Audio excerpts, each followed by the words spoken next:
हाय, मेरा नाम है अभिजीत। 25 नवंबर 1988, जापान। 17 साल की लड़की साइकिल से अपने स्कूल जा रही थी, जिसका नाम जुंको फुरुका था। वह काफ़ी इंटेलिजेंट, हार्ड वर्किंग और उसके सपने बहुत बड़े थे। उस रात जुंको फुरुका अपने घर जा रही थी।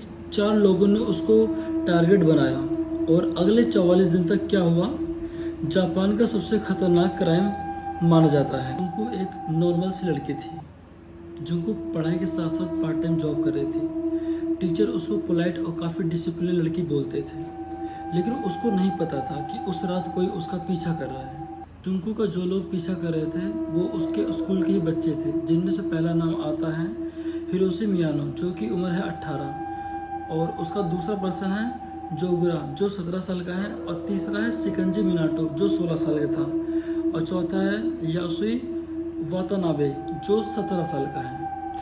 हिरोशी मियानो उस गैंग का लीडर था और उसने प्लान किया कि हम जुंको को बचाएंगे, फंसाएंगे। मतलब एक तरीके से कि जो हिरोशी मियानो की जो गैंग थी उसने जुंको की साइकिल पर अटैक किया और देन उसके बाद हिरोशी मियानो उसने आकर बचाया और उसने पूरी गारंटी ली कि मैं तुम्हें प्रॉपर घर में छोड़ दूंगा। लेकिन कुछ टाइम आगे जाते आते उसने जुंको को अपने एक घर में ले गया, जो कि गैंग के मेंबर का ही घर था।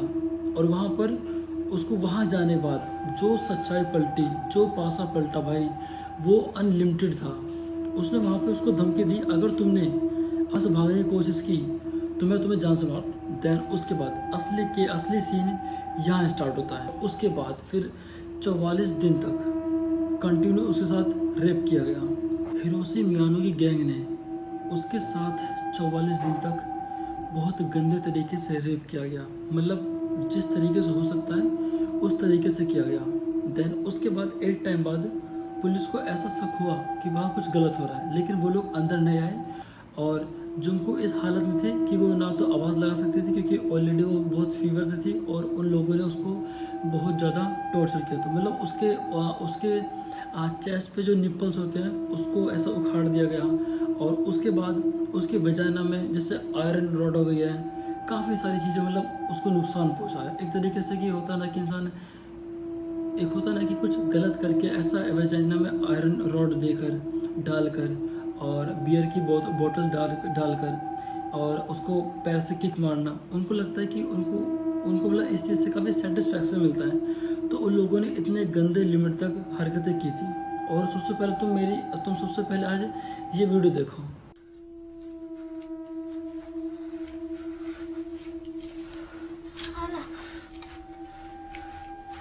私お腹空いて死にそう近寄んなよ。くせえんだよおめえは。これやれよこれ。ほら枝。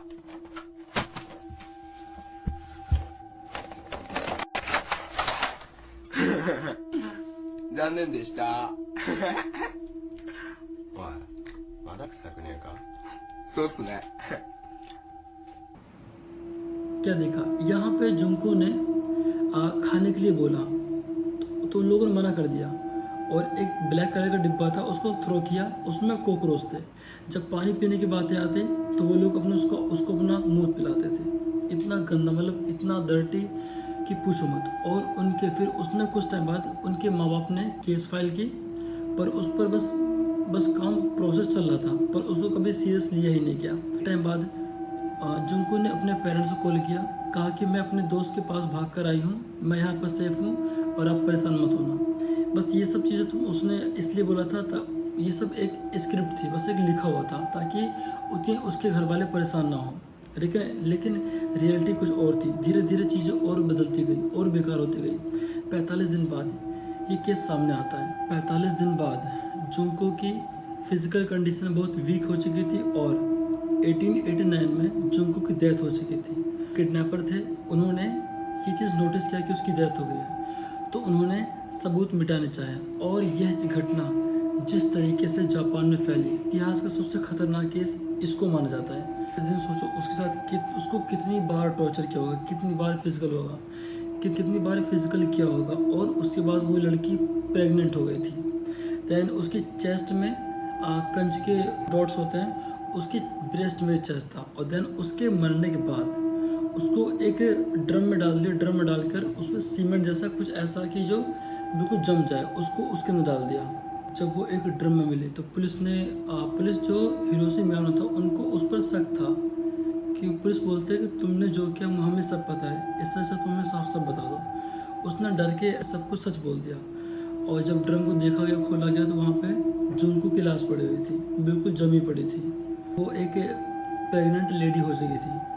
और सबसे बड़ा सवाल यहाँ पे ये था, वहाँ की जो सरकार थी उन्होंने उसको मतलब कि कुछ टाइम 8 साल के लिए 10 साल के लिए जेल हुई थी, पर किसी को ऐसा होता फांसी का, ऐसा बिल्कुल भी नहीं था। और यहाँ पे सबसे अजीब बात पता क्या थी? सबसे अजीब बात बस एक ही चीज़ थी कि यहाँ वहाँ की जो जनता थी उसको सब कुछ पता था, सब कुछ नोटिस किया, पर वहाँ पे कभी किसी ने कोई उंगली नहीं उठाई। और जब जिंदा थी तब भी किसी को मालूम था, पर उस टाइम पे किसी एक बंदे ने उंगली नहीं उठाई, किसी ने एक बंदे ने आवाज़ नहीं उठाई। अगर उस टाइम पर किसी एक ने आवाज़ उठाई होती तो आज जुनको अपनी लाइफ को अपने वक्त में अच्छा एंजॉय कर रही होती। लेकिन ऐसा नहीं हुआ। यहाँ पर गलती वहाँ की गवर्नमेंट की नहीं है, गलती यहाँ पर सबसे बड़ी गलती यहाँ पर इंसान की, क्योंकि इंसान ने उस सोसाइटी की, कल्चर की, नेचर की। सबसे बड़ी बात यहाँ पर एक ही चीज़ है। सबसे बड़ा सवाल यही है कि अगर उस टाइम किसी ने अपनी इंसानियत दिखाई होती तो आज जुनको जिंदा होती अपने आने वाले टाइम में। तो यहाँ पर गलती सरकार की नहीं, यहाँ पे गलती इंसान की। सब कुछ आंखों के सामने होते हुए भी पब्लिक तब भी शांत है। और उससे बड़ी बात, ये बात वहाँ के नहीं, ये बात इंडिया में भी ऐसी होता है, दिल्ली में भी ऐसी होता है। अगर कहीं कोई कांड होता है तो वहाँ कोई किसी के कांड में इन्वॉल्व होता ही नहीं। वो कहता है कि वो तो उनका मैटर है, हम लोग क्यों आए। और यहाँ पे इंसानियत मर जाती है, किसी काम की नहीं होती है।